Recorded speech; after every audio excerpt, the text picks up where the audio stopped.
Il valore del volontariato si esprime in molteplici aspetti. Per i militi della Croce Rossa di Cogorno, la festa organizzata nella sede di San Salvatore è stata un'occasione per ringraziare e premiare tutti coloro che si prodigano durante l'anno nelle varie attività.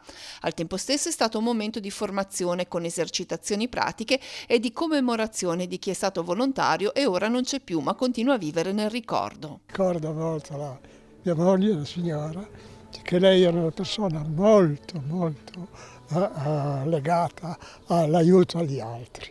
Era andata da ragazza a Firenze per l'alluvione di Firenze, era andata in altri posti quando c'è stato il terremoto e quindi poi appena ha smesso di lavorare si è iscritta alla Croce Rossa. Si dedicava ai suoi tempi, ante 2000, anche 4 notti alla settimana.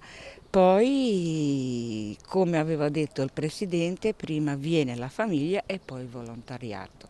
Ma lui non ha abbandonato finché non ha potuto. Poi ci siamo trasferiti in provincia di Parma e purtroppo però lui sarà sempre nel cuore dei vecchi militi. La Croce Rossa di Cogorno da qualche anno può contare sul supporto di giovani che prestano servizio civile presso l'ente, che tuttavia lancia un invito a coloro che avessero tempo e risorse da dedicare al volontariato. I volontari ce ne sono, però non sono mai abbastanza e quindi credo che il messaggio che possiamo anche lanciare è quello di invitare le persone a venire, perché tante persone hanno tempo a disposizione, possono donarlo agli altri e c'è un posto per tutti, ecco, secondo le proprie capacità, quello che uno riesce a fare o può dare.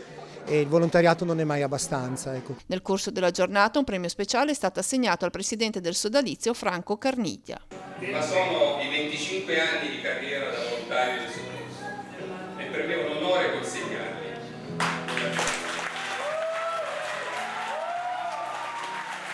Lui è da 30 anni in realtà, ma non esiste ancora questo attestato che vada a dare la benemerenza a questo numero di anni elevato. Il presidente regionale di Croce Rossa, Maurizio Biancaterra, l'ha premiato con una bella sorpresa. Oggi un attestato che rende giustizia, diciamo, a tutti questi anni dedicati al prossimo.